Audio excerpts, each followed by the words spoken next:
Jumpa lagi sobat, melanjutkan kisah Jejak di Balik Kabut karya Esa Mintarja untuk Anda semuanya. Selamat menikmati, salam sejahtera dan bahagia untuk Anda sekeluarga. Salam budaya.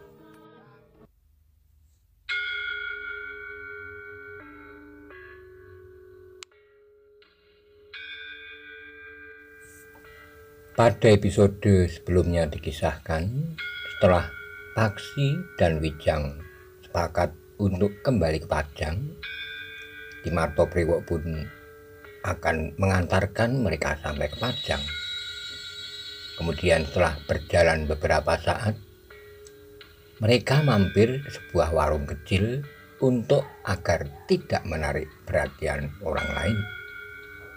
Bagaimana kisah selanjutnya?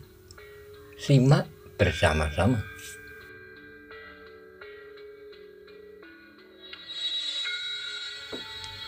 Blandong itu tertawa, katanya, "Tetapi jika kalian memang ingin mencicipinya, silahkan mampir.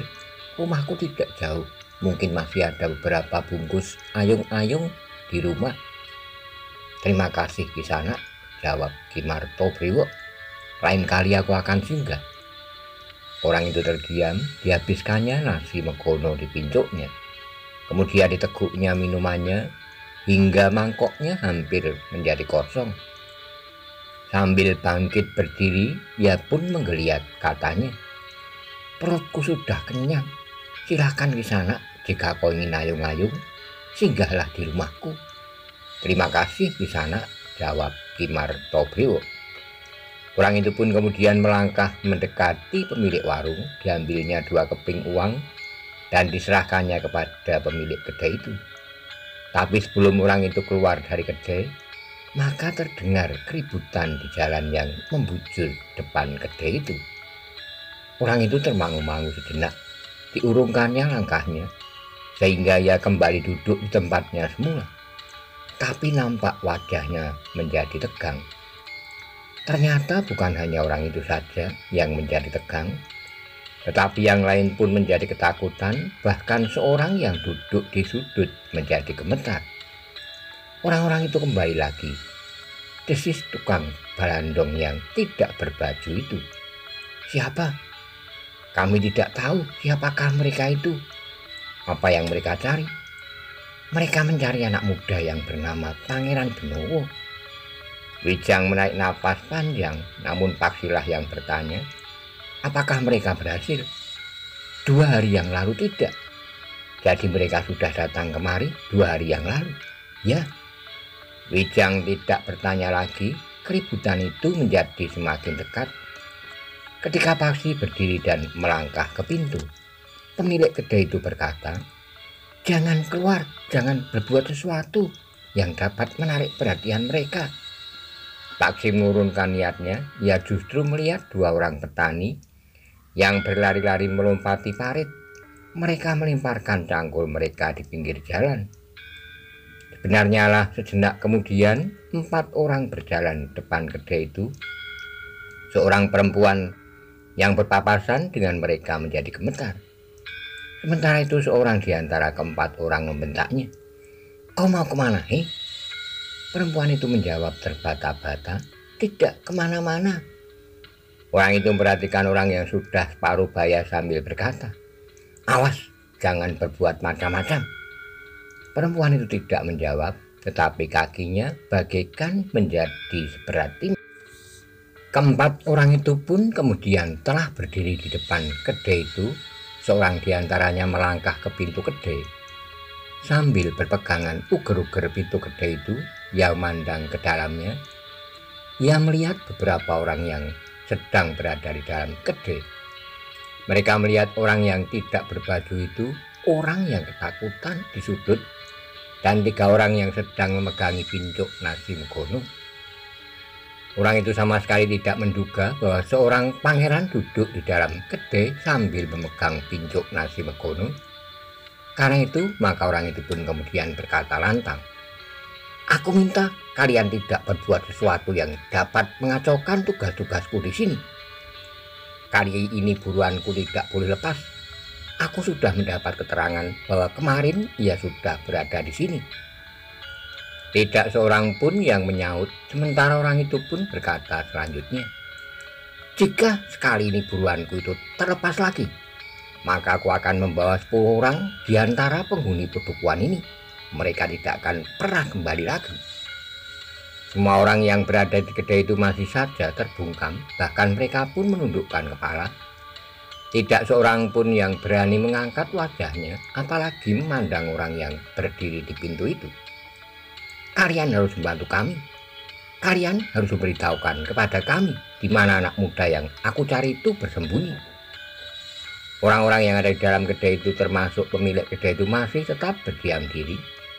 Baiklah, kami akan pergi. Kami akan mencari anak muda yang sejak kemarin sudah ada di sini. Sejenak orang itu mandang berkeliling karena orang-orang yang berada dalam kedai masih berdiam diri. Sambil menunduk, maka orang itu pun tidak berbuat apa-apa.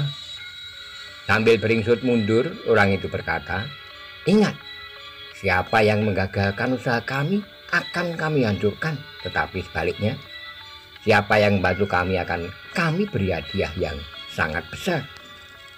Tidak seorang pun yang menyaut. Semua orang yang ada di dalam kedai itu masih tetap menundukkan kepalanya. Wijang lebih senang menatap telur yang tinggal sepotong dalam pincuknya daripada memandang orang yang berdiri di pintu itu. Dalam pada itu, orang yang berdiri di pintu itu juga melihat 2 orang anak muda berada di kedai itu. Tetapi 2 anak muda dengan pakaian kusut memegang pincuk nasi megono di sebuah kedai kecil, sehingga 2 orang anak muda itu tidak menarik perhatiannya. Yang ada di dalam kedai itu sama sekali tidak menggiring perhatian orang yang berdiri di pintu itu kepada seorang pangeran. Demikianlah, maka sejenak kemudian orang-orang itu pun telah meninggalkan kedai itu.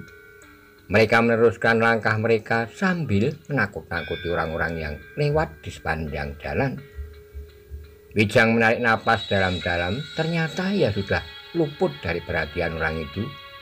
Wijang sama sekali tidak menjadi ketakutan, tetapi ia masih memikirkan orang-orang pedukuhan yang akan dapat menjadi sasaran kemarahan dan dendam jika ia berbuat sesuatu terhadap orang-orang yang mencari Pangeran Benowo.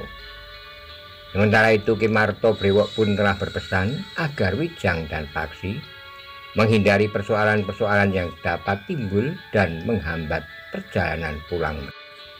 Marilah kita selesaikan nasi megono ini.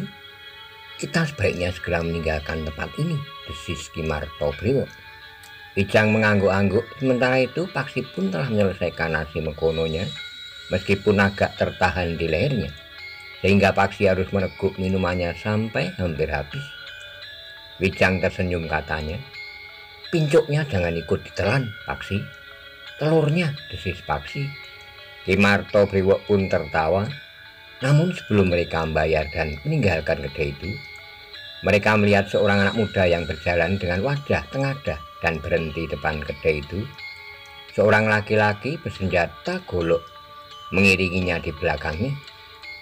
Sambil mandang pemilik kedai yang duduk di belakang pogo rendah tempat ia menggelar dagangannya, anak muda itu menyapa, "Hei Kang, kemana istrimu? Kokah yang sekarang berjualan nasi di sini?" Pemilik kedai itu terkejut dipandanginya anak muda itu dengan seksama, namun kemudian ia pun berdesis, "Wicitro, kapan kau pulang? Kemarin, aku sekarang sudah berubah. Kenapa kau masih tetap saja menjadi penjual nasi, bahkan tanpa istrimu?" "Istriku sedang pulang untuk mengambil bumbu megono." "Hei, kau memang berubah. Di mana kau selama ini?" Anak muda itu mengangkat wajahnya, katanya, "Aku tidak mau hidup di tempat yang pengap seperti ini. Aku harus berubah dan aku berhasil." "Jadi, apa yang kau lakukan di sini sekarang?" "Aku akan menjual warisanku untuk menambah modal kerjaku. Aku seorang saudagar yang berhasil." "Maksudmu tanah dan rumah yang ditinggali kedua orang tuamu itu?" "Ya, tetapi bukankah kedua orang tuamu masih hidup? Tanah dan rumah itu akhirnya akan jatuh ke tanganku juga. Apa bedanya sekarang dengan setelah ayah dan ibuku meninggal?" "Lalu di mana ayah dan ibumu harus tinggal?" ia dapat tinggal bersama paman? Bukankah umur mereka sudah tidak akan terlalu panjang lagi? Citro. Wicitro tertawa katanya, jangan dibelenggu oleh kecengengan. Kematian seorang adalah alami. Semua orang akan mati, juga ayah dan ibu. Wijang dan Paksi mendengar pembicaraan itu. Tiba-tiba Paksi menggamit Wijang sambil bersis, apakah anak itu sudah gila? Shh, potong Wijang. Biar saja ia berkicau sesuka hatinya. Tapi telingaku terasa panas. Wijang tertawa tertahan katanya, jangan membiasakan diri cepat tersinggung. Ki Marto Briwo tersenyum katanya, satu pengenalan yang menarik. Jadi ada juga anak yang bersikap demikian terhadap orang tuanya. Tetapi kita belum tahu apakah orang tuanya itu orang tuanya sendiri, orang tua angkat, atau sekedar mengaku orang tua. Tapi warisan itu, Wijang berdesis. Ternyata anak muda itu melangkah ke pintu kedai seperti orang yang sedang mencari Pangeran Beno. Anak muda yang bernama Wicitro itu berdiri berpegangan uger-uger pintu. Dipandanginya orang-orang yang berada dalam kedai itu. Dengan nada tinggi, Wicitro berkata, kedaimu masih juga kedai kerdil dan kotor. Orang-orang yang makan di dalam kedaimu juga orang-orang yang tidak berbaju dan berpakaian kusut. Kau tidak ingat lagi kepada Kang Setro Blandong? Tentu ingat. Ya masih juga Blandong seperti dahulu. Ya masih juga makan di kedaimu tanpa baju. Orang yang disebut Setro Blandong itu hanya memandang Wicitro saja tanpa mengatakan sesuatu. Wicitro tertawa melihat tukang Blandong yang duduk termangu-mangu, yang sebenarnya sudah akan meninggalkan kedai itu, tetapi tertahan karena kehadiran 4 orang yang mencari Pangeran Beno. Jika ia kemudian tidak segera pergi, sepeninggal ke-4 orang, ia memang menunggu agar orang itu menjadi semakin jauh. Tapi sebelum ia beranjak pergi, Wicitro telah datang di kedai itu. Sementara itu pemilik kedai pun kemudian bertanya, jadi kau datang kemarin, Wicitro? Ya. Wicitro, ada yang perlu kau ketahui. Apa? Di pedukuhan ini sekarang berkeliaran beberapa orang yang sedang mencari seorang anak muda. Mereka baru saja datang ke kedai ini. Mereka mengatakan bahwa anak muda yang mereka cari kemarin sudah datang ke pedukuhan ini. Siapakah yang mereka cari? Pangeran Benowo. Pangeran Benowo? Apakah Pangeran Benowo ada di pedukuhan kita? Yang aku cemaskan bahwa kaulah yang dikira Pangeran Benowo itu, karena kau juga datang ke pedukuhan ini kemarin. Oh, bukankah aku pantas jika akan dikira seorang pangeran? Wujudku memang wujud seorang pangeran. Tapi dengan demikian kau terancam bahaya. Bahaya apa? Orang-orang yang mencari Pangeran Benowo itu adalah orang-orang yang garang. Yang tadi singgah di kedai ini adalah 4 orang bersenjata yang kasar dan berwajah seram.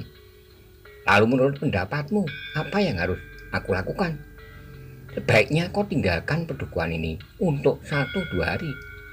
Jika mereka benar-benar menyangka bahwa kau adalah Pangeran Benowo, maka kau tentu akan mereka bawa. Apakah sia-sia aku berguru berapa tahun? Pengawalku itu pun seorang gegeduk yang tidak terkalahkan. Apalagi hanya 4 orang, 9 orang pun akan dapat aku binasakan dalam waktu sekejap. Tapi nampaknya ke-4 orang itu juga orang-orang berilmu. Mereka sudah datang beberapa hari yang lalu. Mereka kasar dan nampaknya Kau menakut-nakuti aku? Tidak. Tapi orang-orang itu berbahaya bagimu. Agaknya orang-orang itu sulit diajak bicara. Apakah tidak ada seorang pun yang memberitahukan kepadamu, ayah dan ibumu? Aku tidak memerlukan pemberitahuan itu, Kang. Lupakan saja. Aku justru akan menampakkan diri untuk mengetahui apakah aku benar-benar mirip dengan seorang pangeran. Tetapi ternyata tukang Blandong yang lebih banyak berdiam diri itu akhirnya berbicara juga. Sudahlah, Wicitro sudah dewasa. Ia dapat membuat pertimbangan yang mapan. Manakah yang baik dilakukan dan mana yang tidak. Pemilik kedai itu memang terdiam, namun Wicitro itulah yang melangkah mendekati Blandong yang tidak memakai baju itu. Pengawalnya pun telah melangkah ke pintu pula sambil memegangi hulu goloknya yang berada dalam sarungnya dan tergantung di lambung. Ternyata kau cukup bijaksana, Setro. terima kasih atas bijaksanaanmu itu. Tapi sayang, aku sama sekali tidak memerlukannya. Kau pun tidak membuat pertimbangan dengan ikhlas. Bahkan dalam nada suaramu tersirat perasaanmu yang jengkel terhadap sikapku. Apakah kau ingin membuat gara-gara? Sama sekali tidak, jawab Setro Blandong. Aku hanya ingin pemilik kedai ini diam. Wicitro tertawa, katanya. Apakah bajumu masih saja selembar sehingga kau tidak pernah mengenakannya kecuali jika kau pergi jagong bayen? Setro memandang orang yang berdiri di pintu, seorang yang bertubuh tinggi dan besar, bersenjata golok. Wajahnya seram, sedangkan matanya yang tajam seperti mata burung hantu itu memandanginya. Setro menarik napas dalam-dalam. Ia hanya seorang Blandong kayu. Mungkin ia memiliki tenaga yang besar, tetapi sejak kecil Setro tidak pernah berkelahi. Karena itu Setro sama sekali tidak menjawab. Ketika Wicitro meraba pundak Setro, maka ia pun berkata, keringatmu masih saja belum kering, Setro. Tapi mungkin minuman panasmu itulah yang membuat kau berkeringat. Setro Blandong masih tetap diam saja. Wicitro pun tertawa pula, katanya. Hati-hatilah Setro, jika kau menebang pohon, kau harus tahu kemana arah pohon itu tumbang, agar pohon itu tidak menimpa kepalamu. Setro Blandong itu masih saja terdiam diri. Wicitro itulah yang kemudian melangkah ke pintu. Ketika pengawalnya bergeser, Wicitro itu pun melangkah keluar sambil berkata lantang kepada pemilik kedai itu, aku akan mencari orang-orang yang telah menakut-nakuti penghuni pedukuhan ini. Aku akan mengaku Pangeran Benowo. Sejenak kemudian, maka Wicitro dan pengawalnya itu pun meninggalkan kedai itu. Tetapi ia masih bertanya kepada pemilik kedai itu, kemana mereka pergi, Kang? Pemilik kedai itu termangu-mangu sejenak. Keempat orang itu menyusuri jalan di depan kedai itu ke timur.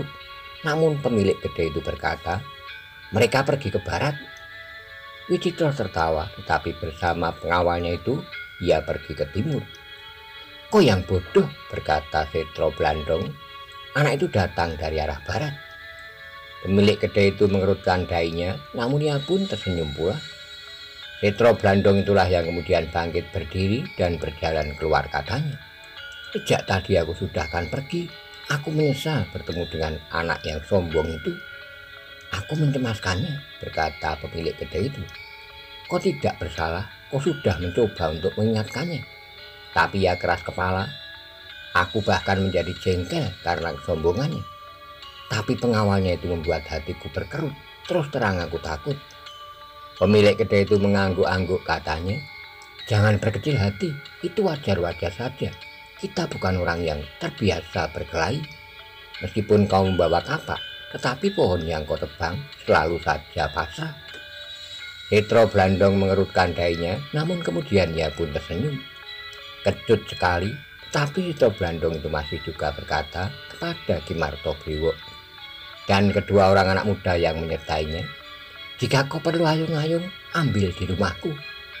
Ki Martobriwo tertawa sambil menjawab, terima kasih Ki Setro.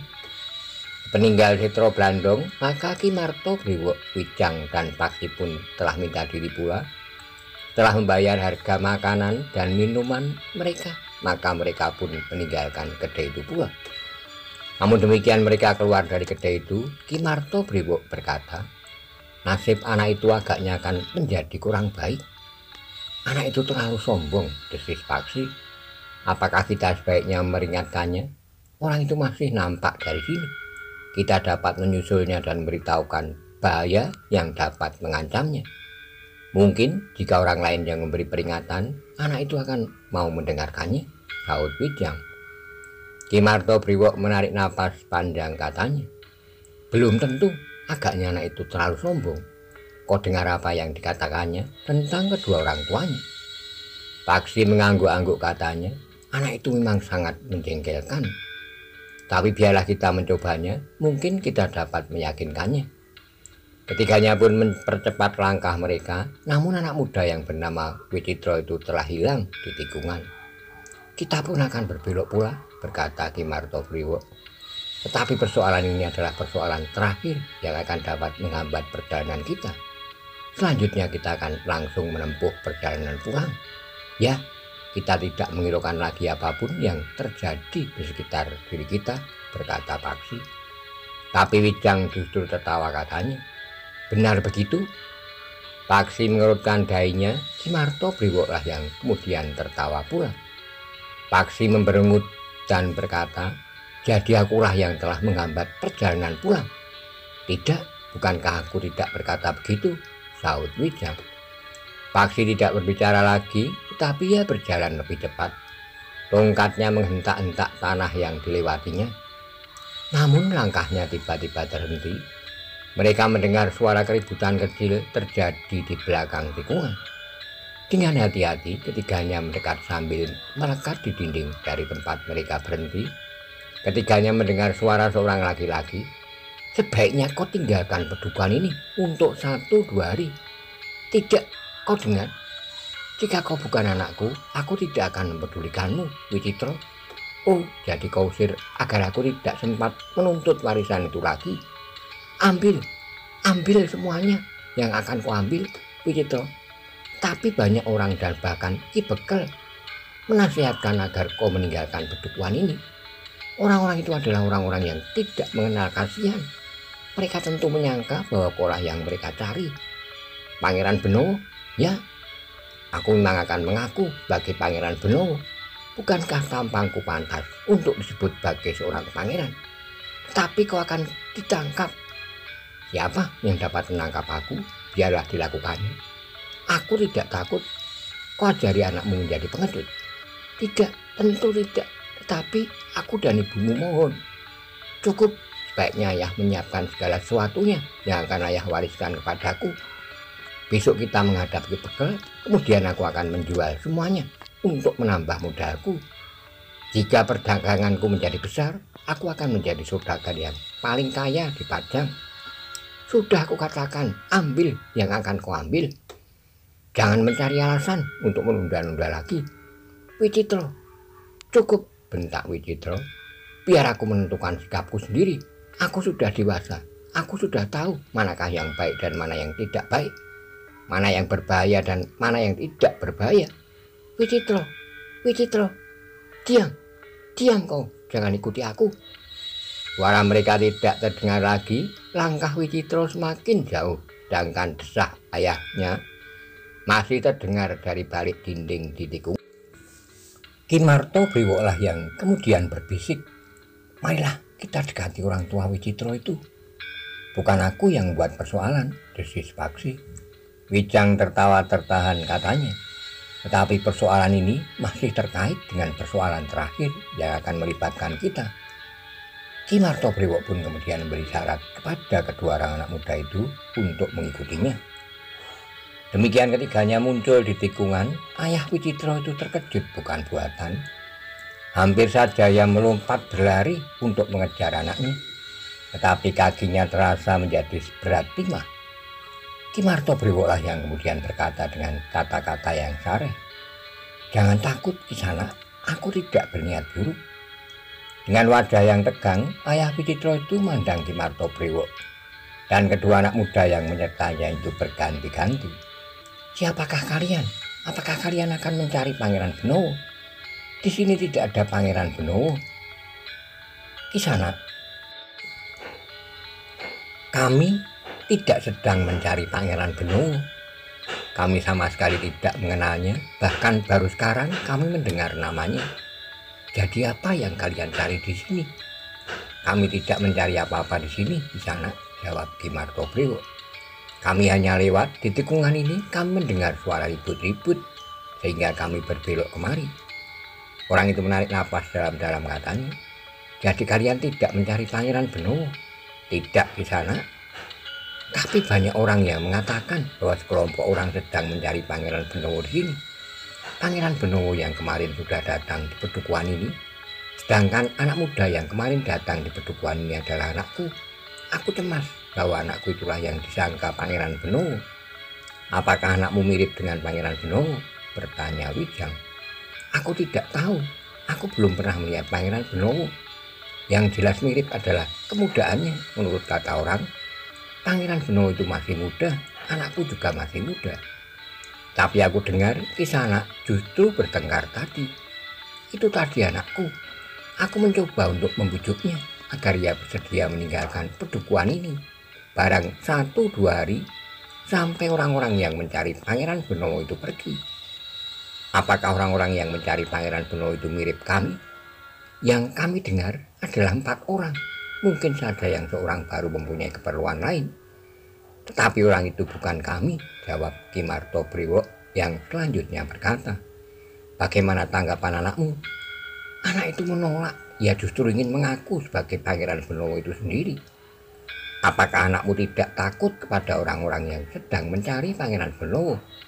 Mereka tentu orang-orang yang berilmu tinggi, karena mereka tahu bahwa Pangeran Benowo itu pun berilmu tinggi. Seharusnya anakku menyadari akan hal itu, tapi anakku pun merasa memiliki ilmu. Ia baru saja selesai berguru. Sementara itu, seorang pengawalnya juga berilmu tinggi. Siapakah pengawalnya itu? Aku tidak tahu, tapi ia adalah orang yang diupah oleh anakku. Ia seorang upahan yang setia. Seharusnya anakmu mendengar nasihatmu. Apakah kalian bersedia menolong aku? Bertanya ayah Wicitra itu. Maksud Kisanak, bertanya Ki Martobriwo. Tolong beritahu anakku, kau dapat menakut-nakutinya atau dengan cara apapun juga.